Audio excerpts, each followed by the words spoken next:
are you? No, for real. How you holding up in this here world? Oh, for real? Oh, well, I mean, it is a non-zero chance that at some point someone's going to say, "Oh, that's how he was radicalized." Oh, got Um, it. Got it.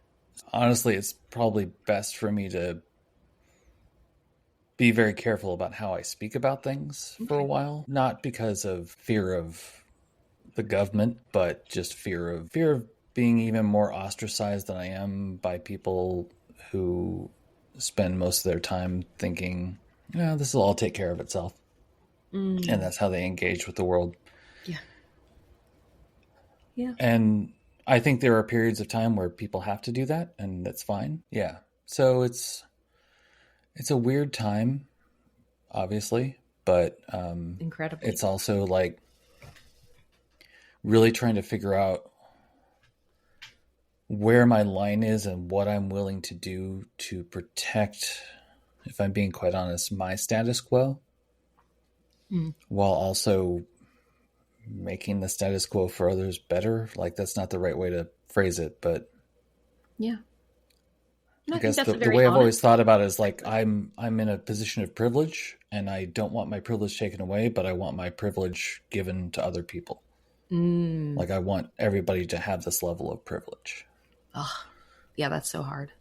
I believe that that is the So cake and eating it too. Yeah. That's the why impossible not? slice. Yeah.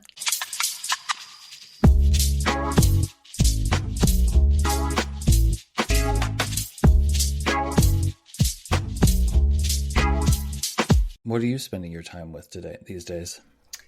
Mostly with the Sensemakers Club. I feel like there's like so much that I want to do with that space, and I am just one person. So I've been Mm-hmm. working a lot on delegation, and like more than just do this task, but actually like delegation of energy and spirit, like enabling somebody to really want to take something on and figure it Mm-hmm. out and make sense of it, as opposed to like just doing what I'm telling them to do. And I think that's been a really interesting challenge for me to dig into through creating this thing, because it's too big to do as one person. So it's kind of like this Right. intricate house of cards of having a space where people want to contribute to the thing because they want the thing to exist. So it's like Mm-hmm. it feels like a big system that I'm kind of like tinkering with and figuring out over time. And yeah, it fills most of my time, honestly. I'm like, Oh, really? yeah. Oh yeah. I would say at this point, for the last 9 months, it's been at least 75% of my time, my Mm-hmm. work time. Yeah. And how is the process of delegating going? Really well. I feel like I don't know what I did to be so lucky to get like the right list of people, but like I I got all of the people that are involved came through my mailing list. So all of them were subscribers to the mailing list or on social media, and like went through a form for like a Google form. And they just all ended up being so amazing. Like Mm-hmm. just thoughtful, smart, capable people. And all of them have their own specialties, which is also one of the things that I think is sort of like I don't know, a thing I didn't think about when building it, was that because we have like 20 groups that are within the Sensemakers Club, and each one has a different focus. Because of that, we have all of these deep specialties like already built out. So like today I was having a meeting with someone who's trying to figure out our mirth and merriment strategy. Like how are we going to gel as a community, and like what are we doing in terms of like practices and routines and celebrations and that kind of thing. And we were talking about wanting to do some research, and we were like, oh, we have our Making Sense of Research group. We should ask them, what should we do? And so, yeah, there's just been so many examples where the thing that I built to serve customers has actually ended up serving the community and me as a Mm-hmm. business owner. So it's been really cool. I mean, delegation is hard. You have to like, I'm a bit of a perfectionist, not in like a brag kind of way, more in like it's an affliction kind Yeah. of way. And so that's definitely something that I've worked on letting go of. Um, and the thing I've noticed is that it's not about me letting go of quality. It's me letting go of dictating the direction. And I think that Right. that's been a really good lesson for me, because I always thought about it as being, oh, if I manage people and I don't want to micromanage them and I don't want to put my perfectionism on them, that it's potentially like a loss of quality. And that hasn't been my experience at all. It's just that the person will do something different than what I expected. So it's just, it's more of a, usually it's more of a surprise than, oh no, so Yeah. it's been good. So I apologize for asking this closed question. Bad researcher. How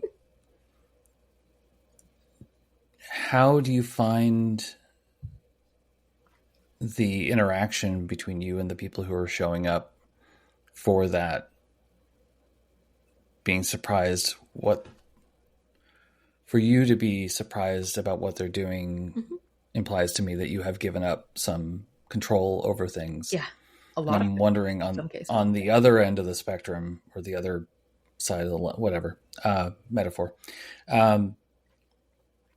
that how people are showing up, of feeling like they're ready and willing to take control of that, and then sort of related to that, like the extent to which you're being very explicit with either people one-on-one or as a group, and saying, here's what needs to happen for this to grow. Yeah. What those conversations look like. Yeah. I mean, I think it's different with everyone. One of the things I'm trying to figure out is like the motivation that each person that I work with, especially people that I work one-on-one with that take on like initiative work, like what are they motivated by? And I'm finding that in a lot of cases, the motivation is to create work that is their own. And so within that structure, like the best thing for me to do as a manager is to step back and let them own as much of that as possible and be as hands-off as possible. There's other people, like I'm working with another person right now that is very young in their career, and like they want to be super hands-on. Like this person wants me to edit their Google documents. They want me to like leave comments on things. They want me to be very directive. And I'm happy to do that because I know that their motivation is getting the experience of working with somebody like me, like of having the exposure to what I'm doing and to learn from me. And so that's a different kind of motivation to manage towards. So yeah, I feel like it depends on like, who the person is and like what they're looking for. But I do find myself having very explicit conversations about that, especially early on. And then the other part of it is just like the expression of gratitude, which is not only relegated to those that give me volunteer service, but also those that I pay. I feel like it's imperative that you figure out how people like to be thanked and how they expect to be, how they expect gratitude to be expressed. And then, fit that authentically into how you are doing that thing. I feel like I'm a heavy gratitude person. I like to tell people if they're making a difference. I don't want them to ever wonder.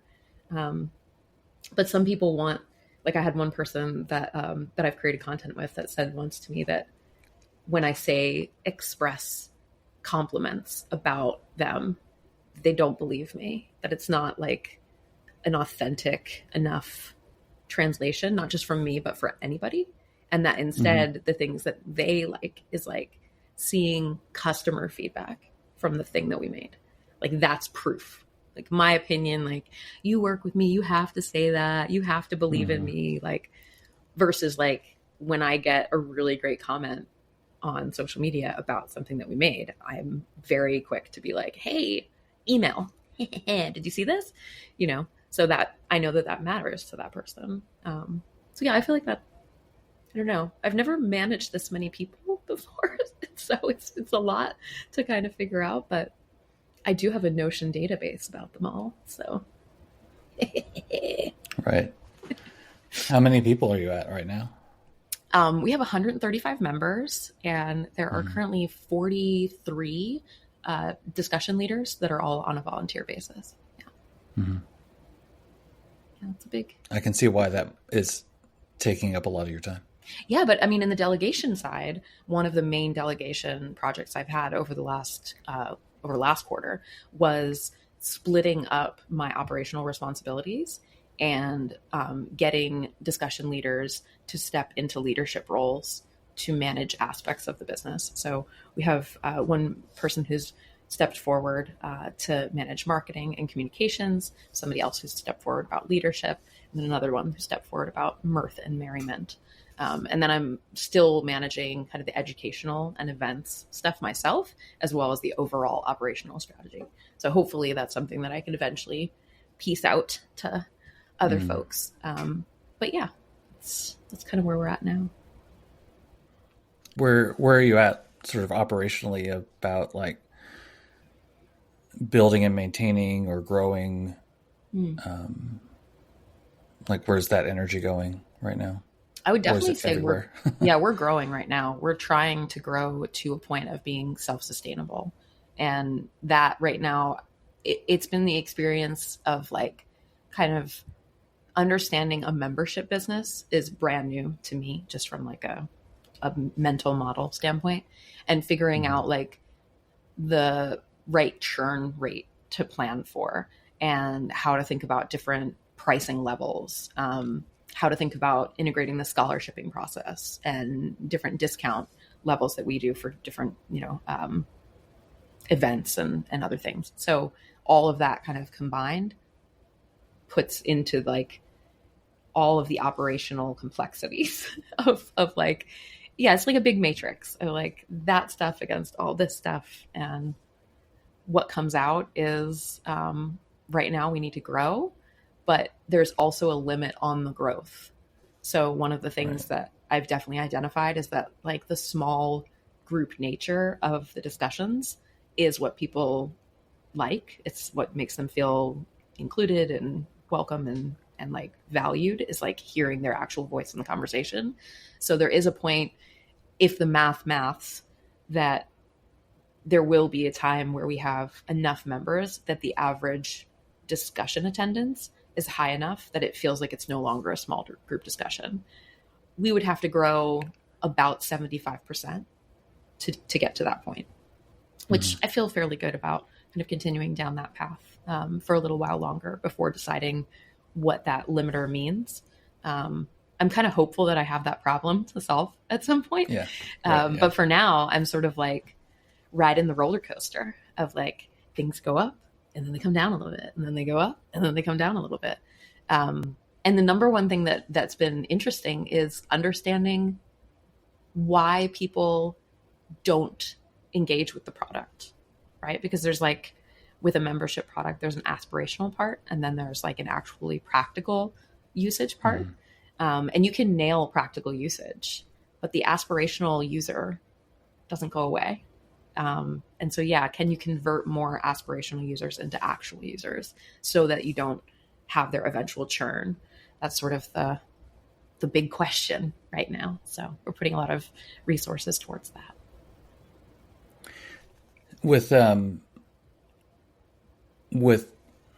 splitting it up, maybe it's not the right term, but splitting up a lot of these duties across these discussion leaders, is it still primarily on you to, I'm having trouble with words this week and also the last couple decades,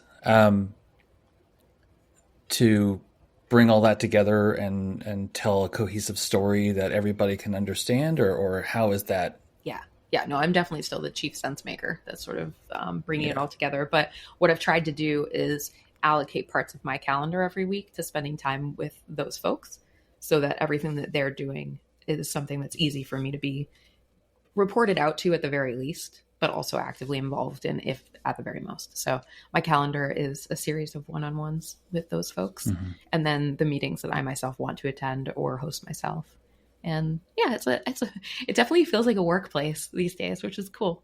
It was, for a while, it was just me and Kevin. Kevin Shearer is my producer. So he is like the operational backbone of the organization. He's also the paid employee around here. So he does a lot of the like operational labor to get everything working. Like we've so far run over 200 events. So every one of those has, a Google invite with calendaring permissions and all the things that come along with that. So he does all of that, as well as managing all of our social media channels and making sure that I do all the creation of social media content, but he does the like execution of making sure it gets there when it's supposed to. So I don't have to think about it in real time. So yeah, it's been really, Kevin was the first like person that I hired on for the club, and he's really helped me to build processes as opposed to like having everything be in my head, which has been really good for me, I think. Right. Yeah. Right. And takes a lot of the load off when you're trying to delegate. It's just, hey, look at this document. Exactly. It has everything. Yeah. And if it's missing something, please add it. Yeah. No, he comes from a QA background. So that was like one of the things that set him apart when I was hiring for that role, is like somebody like me who's creating as much content as I am and as many user flows as I am. Even if I use templates that I call over for quality and everything else, mistakes get made. URLs are, bad, or buttons don't work and things like that. So he does a really nice job of like making sure that everything is buttoned up and not limited by my stress, which is nice. Yeah. So again, maybe not the right way to phrase it, but I feel like for many years you've been independent, doing your own thing. Yeah. Mm-hmm. And prior to starting this effort, were you more on your own independent, or? Yeah, my trajectory was I was in-house with Etsy as like a little island in the middle of my independence. So I left agency life back in 2014. And I was just fully independent at that point. And then I went into Etsy, and I spent almost 5 years there. And I came out during the pandemic, and I bet myself that I could exist on writing alone for 1 year. And that was my big experiment. And I gave myself the goal of hitting my salary level the first year I was an information architect, which was a very low number. And so I doubled it. I was like, hey, I can do this. So then I was like, I'm going to do it for a second year. So we just signed up for year 5. We hit year 4 as a milestone in October of last year. And that level of independence is a bit different because in this entire time since I left Etsy, I no longer practice information architecture for other people. So the last time I was independent and taking freelance gigs as an information architect, doing consulting work on strategic information architectures. Now I am fully independent of clients. I only serve directly to customers. So I went from being B2B to being B2C. And that started with books. And then I went into e-courses, and then e-courses was what enabled me to start the idea of the community. It was bringing the people that had bought those e-courses together around monthly events that I was hosting, and then having those people be like, it's so cool that we do this, but also, wouldn't it be cool if we did this more? And I was like, you should see my calendar. That is not possible. But then at some point it seemed like, wait, what if a bunch of people did what I did? Like, I just host one a month, and that's reasonable. And so that's where things were born. And now I'm kind of trying to get, in terms of my independence, I'm trying to get the club to be self-sustaining so that I can draw some level of income from it that will then enable me to go back to doing what I love, which is writing books. So I think my next book might be about community, but we don't know. We'll never know for sure. Until we know. Until we know. Until we know. Yeah. I thought that my second book, I had a completely different idea for. There's like a manuscript and everything. So you never know. I have lots of work that's unpublished. Yeah. Big list. I've got this whole probably 9-page document of writing ideas, and some of them are done. Yeah. I call mine the back burner. And I banish things to the back burner sometimes. Like I get little ideas, little glimmery objects, and I let them be on my list for a little while. And if they're on my list for too long and they don't get any action, they get banished to the back burner. The back burner is a tag in Notion. That's what the back burner is. Yeah. But it works. It takes it out of my view. It's filtered away. And then if ever I feel bored, and I'm like, I feel like I want to do something new, I want to like put creative juice towards something, I just go there and it's like walking into like a little idea factory. It's great. Yeah. Yeah. Yeah. In December of 2022, we had some friends who are both artists who were visiting us. And, as we were wont to do, we're talking about art and creativity and all that. And I kept, for years I've been talking about how I just don't have enough time to do the writing I want to do. Mm. And I said that out loud again. And my friend James looked at me and he said, "Don't you?" And I said, "Wait a second. Do I?" And I realized in that moment, it was more, I wasn't making and taking the time. Yep. I had the time. Yep. Technically. It's the rearrangement of the time. It's the rearrangement of the time. Mm-hmm. Yeah. So I set myself a goal of publishing 2 books a year. Damn. For the next 10 years from 2022. Oh my gosh. That's impressive. And, well, I mean, I didn't commit to a high level of quality. I mean, they're great. Yeah. Please buy them. No. Please buy Matthew's books. Yeah.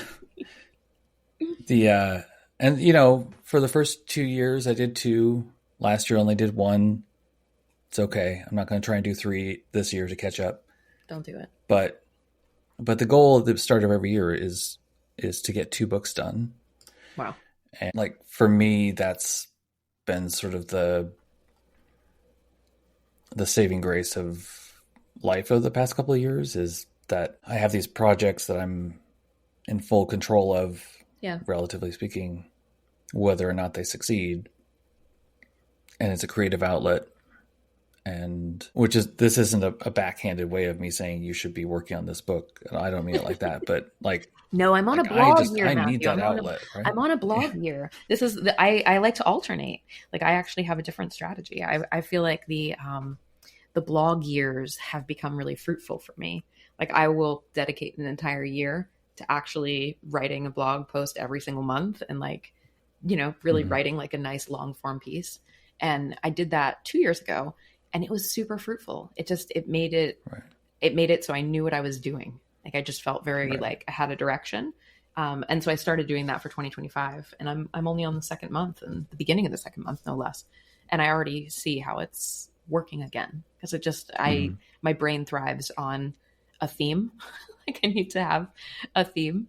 And so, I feel like because I agree, I need to put my words somewhere. There's perpetually writing many things. I also have a memoir going, which is I don't know if you've gone down that path yet, but that's a hard one. Yeah. One of the second book is a memoir of sorts. It's I think technically it's called a fictionalized autobiography, something like that. Oh. So it's surreal.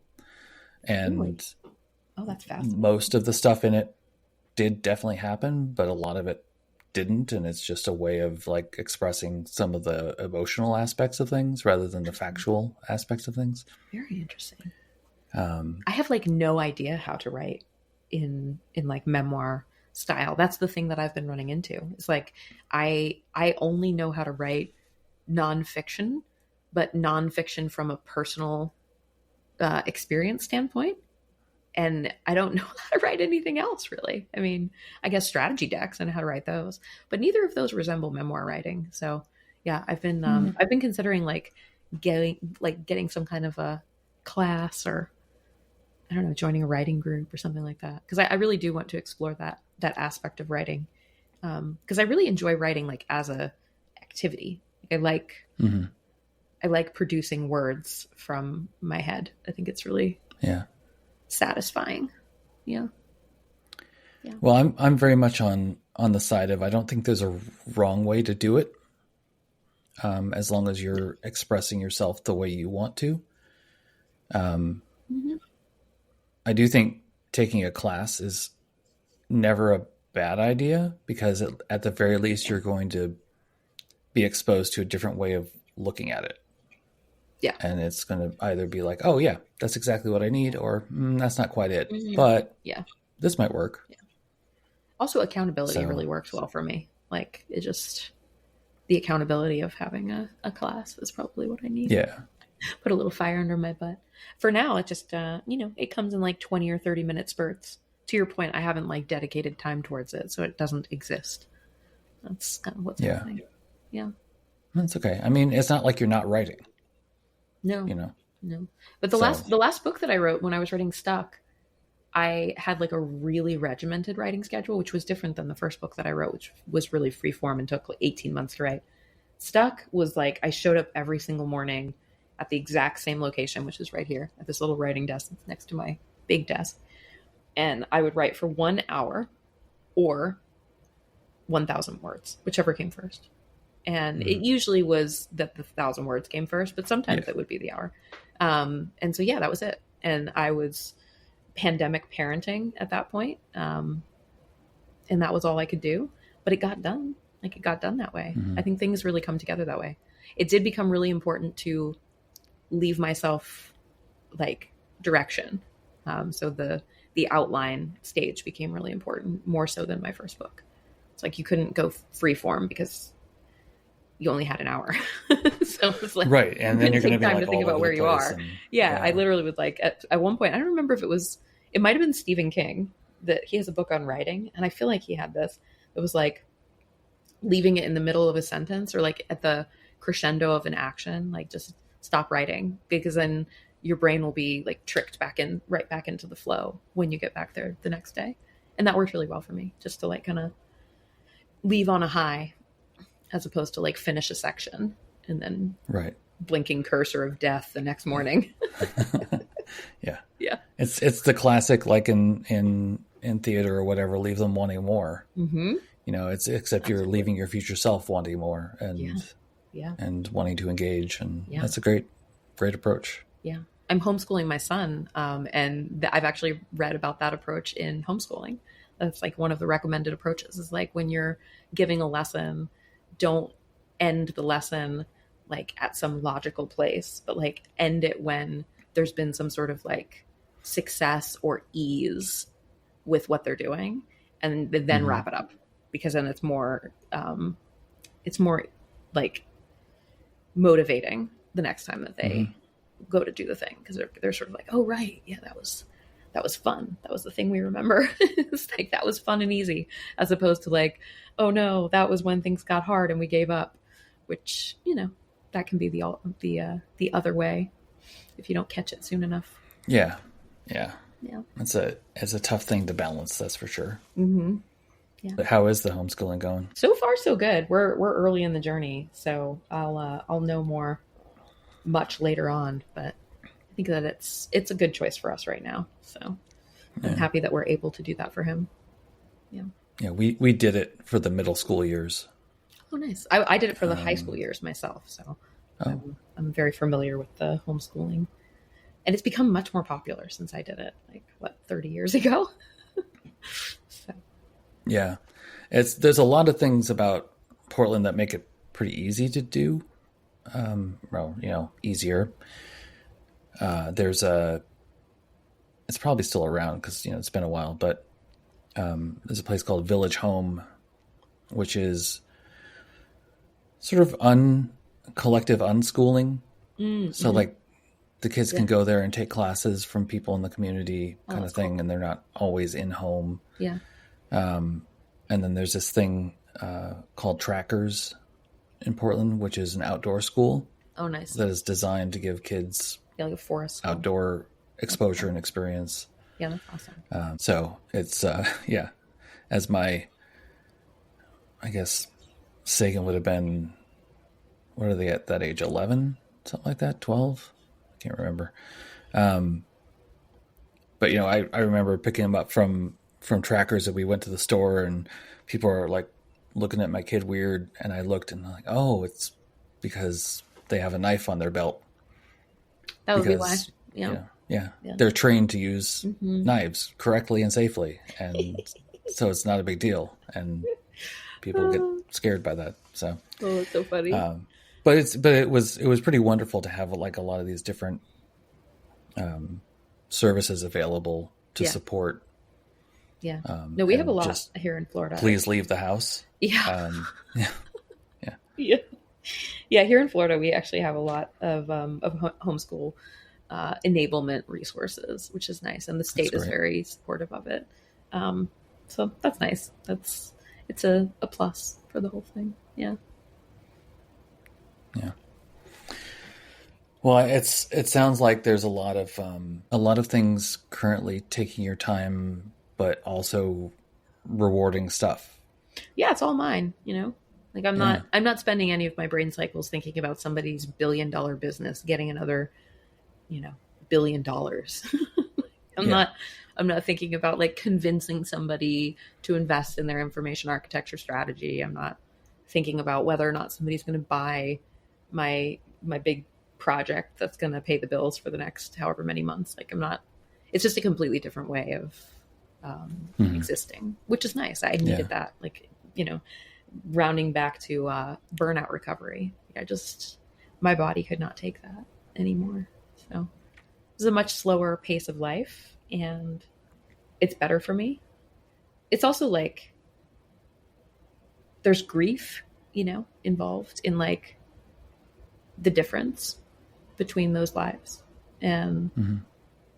burnout is not my choice. I would have loved to, you know, fly that close to the sun for a little longer, but I just could not do it. My body was like, no, you cannot. So, um, so yeah, there's been a lot of like physical and mental health recovery stuff that's happened over the last 5 or 6 years. That's been really pivotal. And I wouldn't have been able to do any of that stuff if I was still giving my time to other people and charging by the Hmm. hour. Just, it just couldn't have worked. So, yeah. Yeah. I was thinking about this morning before getting on this call with you, and how I mean, I could definitely argue by choice, but I'm still in this space of working with people on projects to make their businesses better. Sure. And and the thing that I often keep getting stuck on is one of the things that has made it harder and harder over the past, it's probably related to the pandemic, but 5 or 6 years, is I feel like I'm finding fewer and fewer people who I don't need to say this politely, who want their businesses to get better, who want to serve their customers better. There seems to be and I'm sure in some respects there are a mix of logical and rationalized reasons for this, but Mm-hmm. there's a clinging to the way things are Yeah. that I think is pretty typical for a lot of businesses. Like, Sure. you know, anytime a company says, "Hey, we're spinning up an innovation initiative," it's like, okay, your senior leadership probably doesn't want innovation because their bonuses are dependent on the current things working. Same there. Yeah. I mean, you nailed And it. so, That's what it is, though. It's incentives. You know. right. Yeah. And so I kind of wish I could figure out, because I know they exist. I kind of just wish I Mm-hmm. could figure out where these people are. And I think they're probably in the spaces that are more aligned to things we might term nonprofits and things like that. Interesting. Yeah, I Maybe think not that at I some think level, but that's been like a big question of mine in terms of what I'm creating, especially with the club, is it feels like I could go down the not-for-profit side, you know, like it's a community, and like if I was running a bowling league, it would be a not-for-profit, you know, but yeah. running a league of information architects and content designers and you know, strategy folks and researchers. So it's like there's the legal container that you put the business in, and then there's Mhm. like what the business actually does. And I feel like it's still a question to me of whether or not a for-profit business can try to do good in the Yeah. world. Like I really do question that. I don't know. I mean, I think one of the only ways that I know how to think about it, my business or anybody else's, is where is the money coming from and where is the money going to? And I know that that's like a very simplistic way of looking at it, but like for example, Yeah. if all of the money is coming from venture capitalists and all of the venture capitalists that are involved are backing a whole bunch of other things that are an unsavory palette of humanity, yeah, like it doesn't really matter how good your product is. It's paid for by people that are doing bad things in the world to get the money that they're getting. So it trickles down, you know? So I feel like where the money comes from is super important. And then the same thing is true in terms of like, what do you do with the money? Like when I see a company that's struggling and raising prices on customers, but then they have a really fancy office and they're making everybody return to work, I'm like, huh, that's interesting. That's just an interesting way of spending your money. So I don't know. Maybe that's like a simplistic way of looking at it, but I just feel like, yeah, the in and outflow of money does show a lot about a company. But it's also something that we don't get a lot of transparency into unless they are a public company. So it kind of, to your point, it kind of leaves small and medium businesses in this space of having to communicate that information. And usually the only way that that's done is through some sort of a virtue signal. Right. It's like, oh, we spent this much on education, or we spent this much on charitable contribution, or we spent this much on scholarships, or whatever it is. But the full flow of like, where does the money come from and where does it go? That is largely unknown. And I think like that creates natural and warranted questions like the one you're asking. Yeah, I wouldn't say that that's a overly simplistic way of looking at it. I would say it's a starting point, right? There are other nuanced things you can get into, but I think that's a perfectly valid and appropriate place to begin. I mean, my next level down is how do they treat the people that work there? That's like, because if your finances are real clean and everything's good there, but the people that work there feel underserved or used or heaven forbid, they feel like it's toxic, like those things then become elements as well.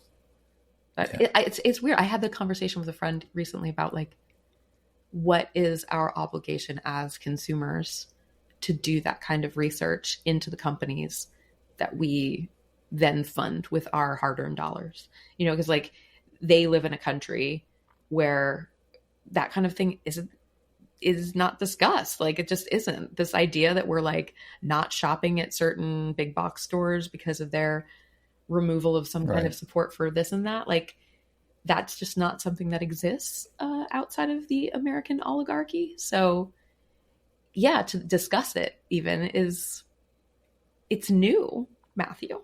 It's new. Our brains haven't had to work like this, but now they do. Yeah. It's like an extra spreadsheet that got added. Right? Spreadsheets for life. Spreadsheets for life. Yes. Yeah. Yes.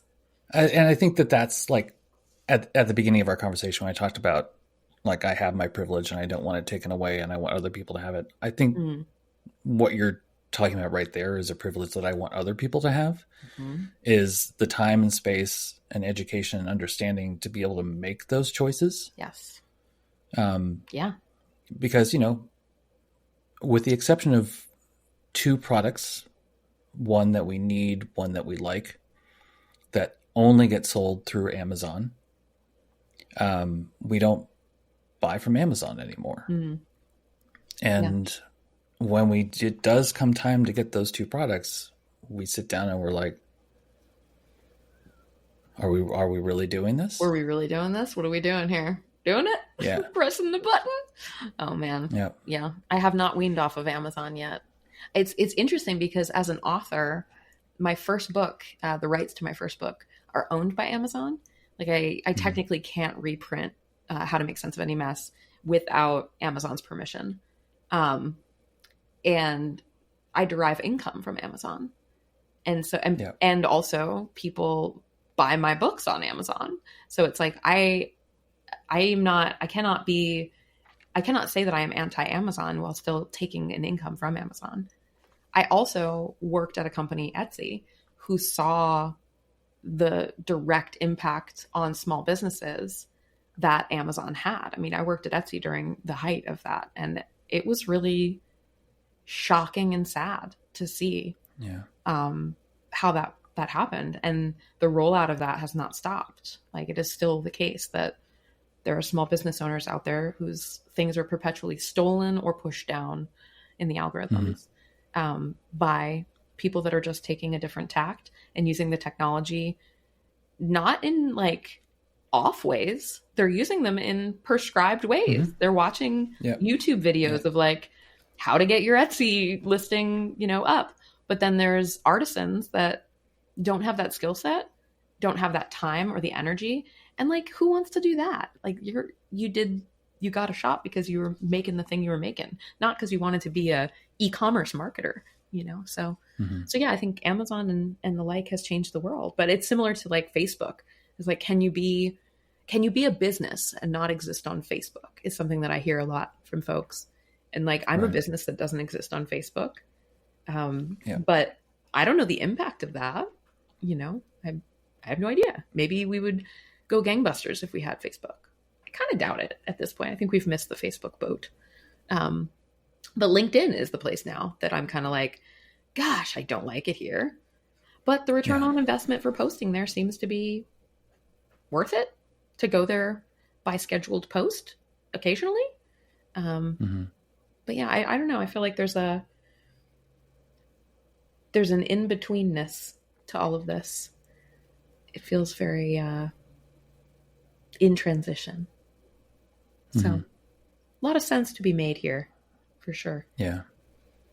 Good one. Nice. Thank you. Yes, thank you. I'll be here all week. All right, I'm going to transition and ask you, it's time for 7 plus or minus 2 questions. Ooh, okay. That's very nerdy, my friend. I know. Thank you. See, I think you're the first person to have actually reacted to that the way I was hoping people would. Really? Yeah, because I'm always... Well, I don't think that Miller's quote-unquote law is bandied about much anymore. Oh my gosh. I don't think that you're in the right rooms. I mean... Tell me about it, sister. Yeah. I tend not to leave this room, which is probably part of the problem. Same, but I've got this glass portal to the whole world, so it seems like it's okay. Oh, shit. Honestly, that's like 94% of the reason why I'm doing the show is just so I interact with other humans on a regular basis. Oh, yeah. Thank you for interacting with me. Yeah, interacting with humans is my favorite. Yeah, apparently I'm an extrovert. I didn't know. Really? I always say that I'm a classically trained introvert. Interesting. But I do think, realistically, as with everything, it's a spectrum. And there are some things that give me energy and some things that don't. Yeah. And it's like I went to the event last night and it didn't give me a ton of energy, a little bit. Wow. But, talking with you, talking with other people, like I'll notice the rest of my day is like do. Oh, that's nice. So I'm glad to know that. I'm not an extrovert for sure. I'm definitely an introvert. But I like to say that I'm an introvert that plays an extrovert on the internet, because people are often surprised to hear me say that I'm an introvert. But yeah, no, I get a lot out of conversation with people, but I would say that it is energy depleting. Like, I will have to recover from this conversation, but not in a bad way. Not in oh God, I never want to do that again kind of way. More like I like to sit with what's happened.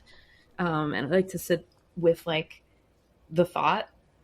So yeah, I don't know. I think that it's not a processing speed thing, but it's related.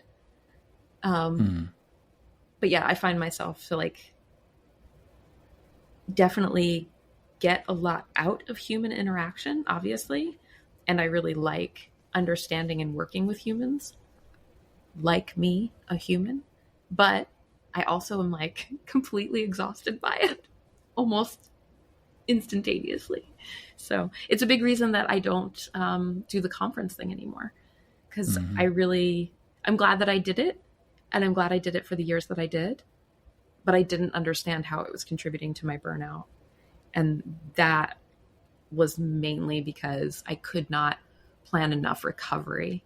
Like I, for years, would have this thing that I'd call the conference hangover, where for a week after I get home from a conference, I would just be a mess. Well, I mean, when I finally stopped going to conferences because of the pandemic, I was going to upwards of 30 events a year.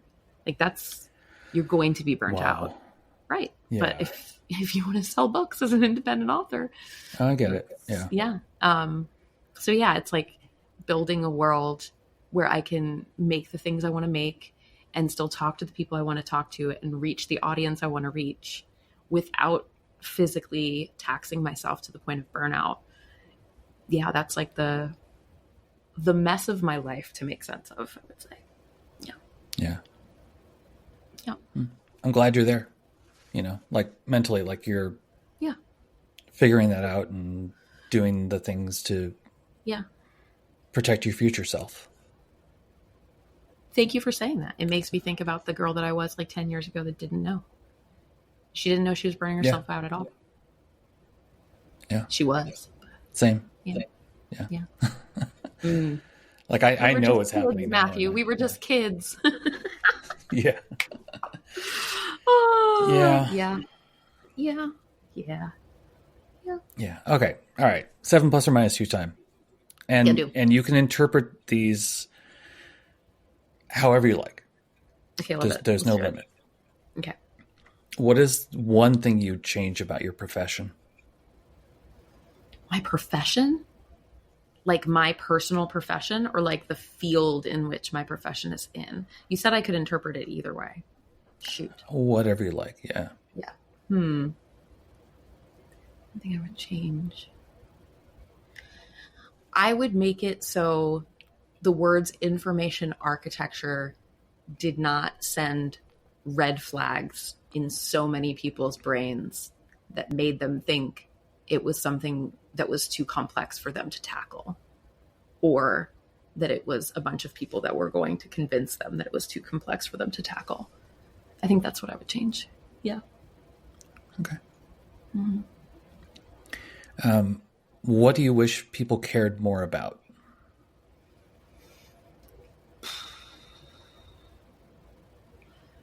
People with different experiences than them. Yeah. Say more about that. Oh, I mean, I immediately just went to like, I feel like so much of the problems in the world are based on people being unwilling to walk in someone else's shoes, even for a second. And also at the same time, being very comfortable pretending with stories that are made up of their own evidence that they do understand those walks of life. I don't think I need to give any specifics because I could apply that to so many different issues. But that seems to be like a main pattern of like, what's wrong with humans? That we don't appreciate what's different than ourselves. Like it's very hard for us to project into other people's worlds, and all of our decisions about how we believe that the world is based on our experience. So we make decisions from that, and then we inadvertently affect other people. Yeah. One of my favorite quotes, which starts off my novel, it's a little plug there, is by Kenneth Burke, and it's a way of seeing is also a way of not seeing. Yes. So to your point, it's like, I see the world this way, and there's a lot of people, and I would say every human at points in their life can only see the world the way that they see it. Yeah. But wouldn't it be nice if there were times where there was less stress, less demand, more space to stop for a moment and see the world in a different way? I had a reflective moment like that yesterday, actually. I was talking to someone who's working on something for the club. And so they're acting in like very much like a consulting way, and with me as the client. And we're discussing two ways to do something. And one way was obviously the strategically sound way, Matthew. One way was obviously the way. And the other way was the way that they put there because it was what I wanted to hear based on what I had originally asked for. It was like just classic consulting move. It was like, you asked for something that is ill-advised, so I will frame it, but then also I will frame what I will do for you that will be better. And we're having this conversation where I'm like, yeah, I know we should do the thing that's better strategically, but I really want to do this other thing this way. And it made me realize that being a business owner over this last year, especially growing the Sensemakers Club, has finally allowed me to step into the experience of being the client that I have struggled to understand and have empathy for my entire consulting career. Because I've worked through those issues and I think that I've done a good job balancing those things, but I've never understood that pull of short-term gain versus long-term investment. I've always been able to describe it theoretically, and I could understand it logically, but it's the emotional part of the empathy that has always been missing. And I did not know that until very recently. And so, yeah, I had this like very go to the balcony moment yesterday when I was talking to this person, and I just stopped him and I was like, I am being that client right now. I've been in your shoes. Like, and I described it as, I feel like I have like two management consultants on my shoulders. And one is like the venture capitalist that's telling me like, grow, grow, grow. You just got to grow, grow, grow. Fix it later, fix it later. And then the other one is like the like creative strategist. And they're like, you have to invest in the long-term health of the brand, go slow, like collect wins, learn from fails. Like, and I'm just like, what do I do? What do I do? So I know that's a lot, but it just feels like, yeah, that's such a important thing for us to kind of like understand that we only can see things through our lens right now, but also that we can collect lenses over time, like through our own experience, but also through deeply listening and paying attention to other people. So yeah. All right. What's the best meal that you've ever had? Ever? Oh, God. Ever.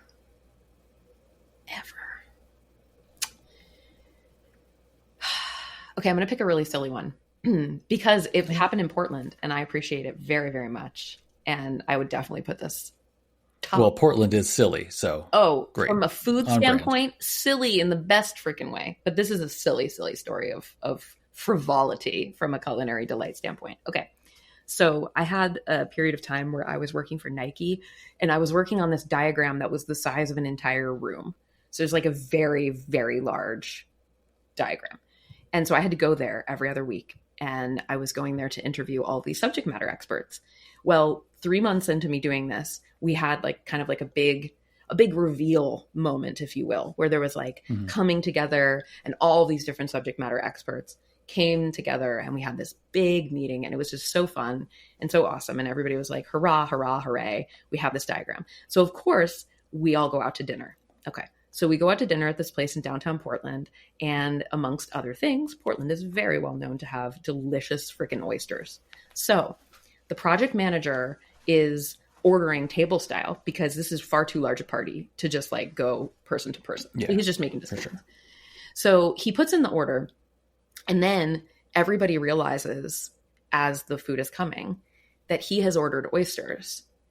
But somehow in a table full of mostly people that live in Portland, no one at the table eats oysters except for me. Matthew, oysters are maybe my favorite food. Like, I can't think of anything that delights me more than having a dozen oysters to myself. It is also incredibly expensive to eat oysters as like a hobby. Yeah. So I had never had more than like probably 12 in like a setting. There was 36 of them. Oh my gosh. and the waitress, for me? Yes, and the waitress literally she was like, if I take these back to the kitchen, they will go in the trash. Like, no Yeah. one in the kitchen is going to eat these. They will go in the trash. Please eat them. And I was just like, okay. Yeah. So I did. I ate all of them. I swear to goodness, I was high on oyster. It was wonderful. It was so good. And the funniest thing about it is, you wouldn't think I'd be hungry for dinner after that. No, I was hungry for dinner after that. And I had rabbit, and it was delicious. I mean, oysters are an appetizer, so there you go. And 36 oysters are also an appetizer. Yeah. So at the time of my life that this happened, I was drawing a sketch note calendar. And so there is a square that has 36 oysters drawn in. And it was, yeah, that's my favorite culinary story. Yeah. That's great. Mm-hmm. All right. Next question. What do you wish you'd done differently? That one's so hard. I like where I am. I really believe in the like Back to the Future version of like time travel, where like if you go back and you fuck with one thing, excuse my language, that like everything could be very different. Mm-hmm. And I wouldn't dare go back and change anything.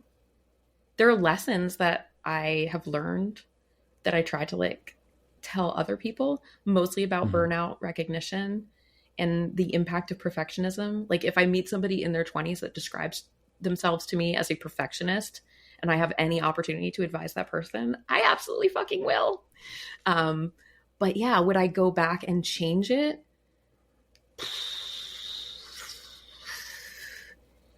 That's hard. Yeah, that's hard. I'd be a completely different person. We might not be on this podcast. Okay, well, don't do it then. Yeah, exactly. Right? Like, yeah, okay. Yeah.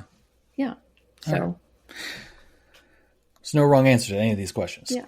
Classic researcher style. I mean, obviously, if there was like no implication and it didn't change the future, I would go back and not burn out. I would go back and be like, hey, don't do that thing you're going to do. Don't do that. Yeah. Yeah. Yeah. While you were explaining that, the thing that like sort of popped in my head was, maybe it's learn the lesson sooner. Yeah, exactly. Exactly. But, yeah. Yes. Or like believe it sooner. Because like it was not a shortage of material. It was not a shortage of theoretical knowledge. It was a shortage of belief. And I don't know how much of that is just the naivety of youth. Like everybody thinks that they're invincible when they're young. And the farther away I get from feeling like that, the more easily I recognize it in young people, where it really does seem like the belief is that it does not apply to you or that it will not apply to you. And then it does one day apply to you. And you go, what? How did that happen? Oh, right. And that's why hindsight is a bitch. Because you look back and you go, oh, right. That person tried to tell me, that person tried to tell me, that doctor tried to tell me. It's like very clear story. Yeah. I think at least in the US, there's also an aspect of I'm supposed to do this. Oh God. I'm supposed to do these things that are leading to burnout. Yes. Because that's how the system works. Yes. Yeah. The should storm is very strong here in America. Yeah. Very much. All right. So if you stopped doing what you're doing now, what would you do for a living? I stopped doing, so I have to make money. Like I have to figure out a way to make money, but not do it this way. So I'll give you an extra bit of prompt, but going back to, you can answer it any way you want. Sure. I would say there's probably a little bias in this question of exist in a capitalistic structure. Yes. But my answer would be not exist in a capitalistic structure. Yeah. That would be my answer. So, but I think you could also interpret it if you wanted to of, how I'm making a living is how I am existing as a human in a harm reductionist, joy influencing way, Right. could mean you now sew teddy bears and it could be anything. Yeah. However you want to interpret it. Oh, I think it'd be so fun though if we just did the if you were going to exploit the capitalist system, how would you make money? All right, I'm going to change the question for I next think time. I think that's a better, funner question. So, Abby, speaking of which, yeah, go ahead. If you were going to exploit the capitalistic system, how would you do it? How would you go about it? Yeah, I think I would definitely invest in becoming a drop shipper. Like, I feel like you'd invest in what? In being a drop shipper. Oh, okay. Yeah, like I would go hard on the drop shipping thing just because it's a game that is playable and it is winnable. It's just tedium, and I feel like I could win it. Like if I could get over the tedium and the just pressing the pedal to the metal of the capitalist system of it, like if I could let go of all that, I just think I could be adequate at it. Yeah. Sustainably adequate. Yeah, I feel similarly to day trading. It's like I don't want to do that. That sounds like hell.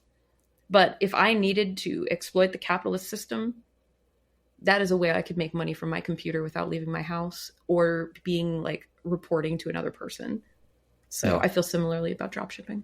Yeah. Yeah. Okay. Maybe I am going to be a dropshipper, Matthew, now that we've had this conversation. I mean, I just did put up coasters for sale on my site that say there's no such thing as a design emergency. So, oh my gosh, really? I'm not pushing it hard, obviously. That sounds fun. Did you just put it in your shop? May I buy one? Yeah, I had a T-shirt for it, and I have some stickers for it. And then somebody on LinkedIn said, "I need coasters," and I was like, "Can do. One person driving demand coasters. Yeah, that's awesome. No such thing as a design emergency." I love that. I want one. Okay. Little product placement there. Yeah. Unintentional. Put it in the show notes. Buy Matthew's coasters. Yeah. All right. I have coffee mugs if you want to put them on your coaster. So we can do a collab. Oh, really? Yeah. Yeah. Yeah. My shop has coffee mugs. I have 2 different coffee mugs.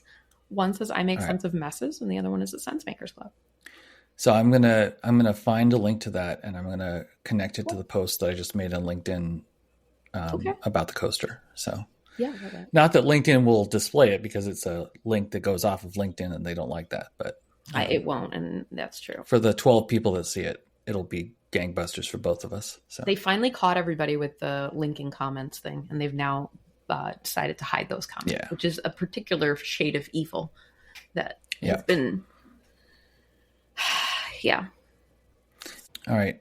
Final 7 plus or minus 2. Okay. Imagine it's a year from now. Okay. What do you hope to not be carrying anymore? Oh, I hope to be more confident in my choice to remain independent and homeschool my kid. Yeah. Those are the 2 things. I'm very confident in those things. And I feel like I have personally done everything I can do to be responsible and diligent and do it the right way. But the system that I am operating within is so dramatically broken and being broken as we speak that I can't predict that part of it. And so, yeah, I hope that a year from now, I am less afraid of if my choices will stand in the face of all of the change. Yeah. Yeah. Yeah. I want to know your answer to that one. What do you hope for in a year? Am I allowed to ask that? Is that not? Yeah. Okay. I mean, this is a conversation. I mean, these are sort of interviewee questions, but for me, I think it's kind of 2 lenses on the same thing. But the first comes to mind is being able to manage my anxiety better. Mm-hmm. because I do manage it better than I used to. Sure. But it really, even setting aside all the shit that's going on the past couple weeks, I feel like it's just been ramping up again, and I'm having a hard time regulating my reactions to things. I feel that. So I would hope a year from now that I'm better at that. And then I think the other aspect is, and I think this is related, is I hope to be, pardon me, I hope to be more comfortable. How do I want to say this? I hope to be more comfortable with the reactions of people around me as I start to demask my autism. Matthew. I'm like so excited that you said that. I'm on the same path. I'm also trying to unmask my autism, and it's terrifying. Yeah. So a little bit. Also, I feel like I didn't invent this thought. Somebody put it into my brain, probably through an algorithm, but I think there's something to the fact that the neurodiverse like equation equals more input. Like we just have more input.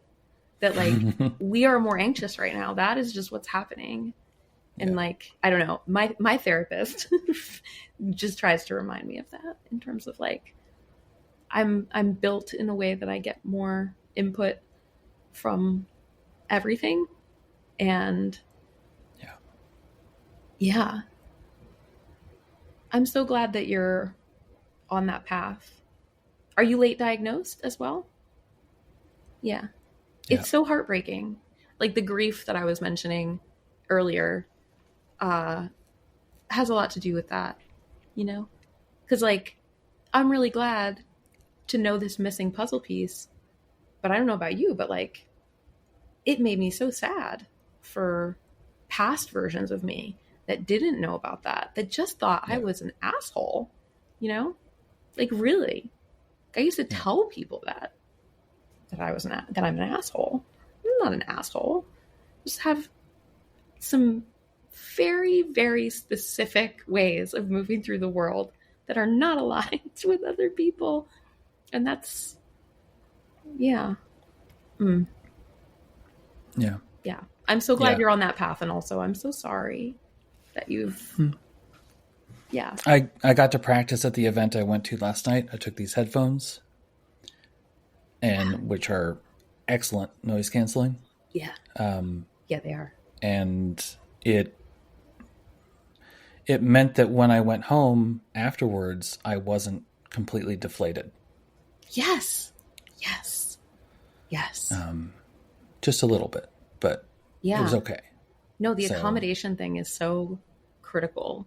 And like for me, I'm really struggling with my own ableism in terms of accepting that I deserve accommodation. Oh, no. Yeah. Oh my God. Like, because I can go without headphones. I can, and what my team continues to educate me on is that, yes, I can, but the cost is great. And the weight, it's kind of like a constant math equation of the weight of the shame that I get from my internalized ableism versus the accommodations buying me out of the dysregulation that I will experience without it. Which one? And I'm a Libra, Matthew. So on top of everything, I'm just like, So yeah, I'm glad that you wore your headphones. I'm proud of you. It's good. Yeah, I know people were looking at me like, what the hell? But for the most part, that didn't, I was conscious of it, but it didn't bother me. And I said to my friend afterwards, I was like, I'm really proud of myself for not giving in to the peer pressure. The peer pressure, yeah. And he said, "There's no peer pressure." And I was like, "There is peer pressure. Yeah, it's not. It's internalized, overt, but it is real. But yeah, it is.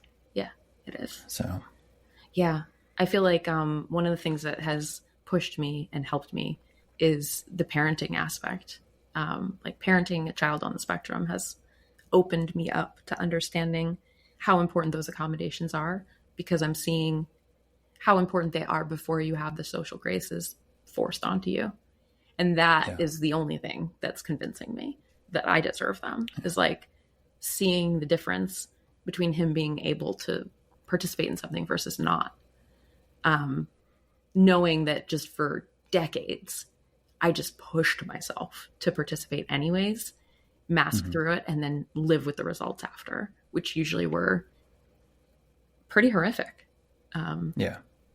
So, yeah.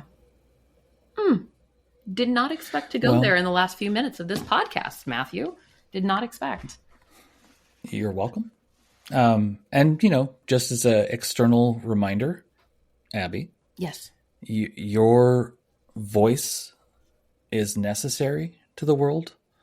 The impact that you have on other people is necessary to the world. So whatever accommodations needed to continue that, take them. It's so interesting that you say that, because I'm sitting here going, oh no, this is very scary. I've never said what I just said. I've never said it like on a podcast. Like, I was being interviewed a couple years ago it was some event that was interviewing me after a talk, I think. And someone asked me about identifying as neurodivergent, because they had said that at another event I had said something like that, and they were interested.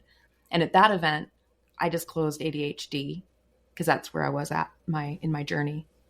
But yeah, this is new information being said about me on the internet. So, hi. Hey. Hi. But no, it's weird, because the thing that I'm the most scared of is I feel like I don't deserve that adjective. Like, I have heavy respect for people who are fighting for autistic rights. And I feel like I don't have any right, based on my lack of experience, to enter into that discourse at all. It's just so new, And then there's also the aspect of, like, it's very familial. Do you know what I mean? Like, there's no way around that. Like, when you're talking about your own neurodivergence, you're talking about your family. And they haven't given consent to that. So there's that aspect as well.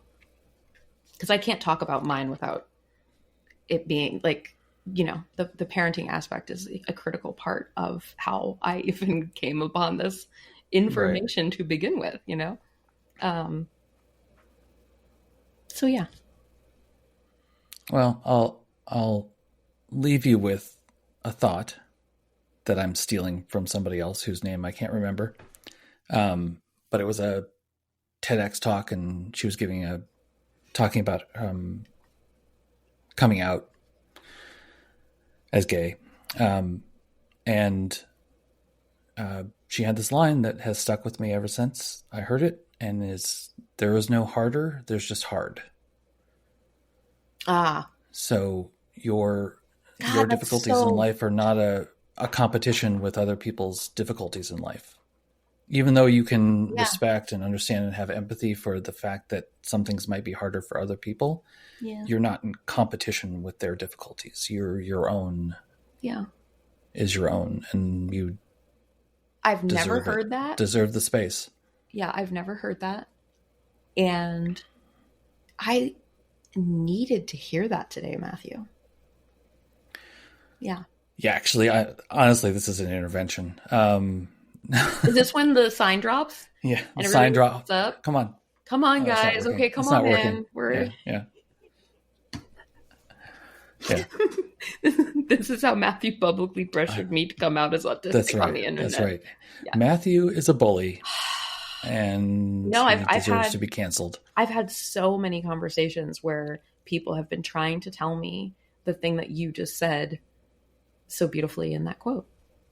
Like I've heard people say, like, you know, you're not competing in the trauma Olympics. I've heard people say, like, don't compare yourself, like all those things. But there's something about, I mean, words always get me. Like, it's always words. Sure. Finally pierce me through. But yeah, the idea that there is no harder, there's just hard. Yeah. Yep.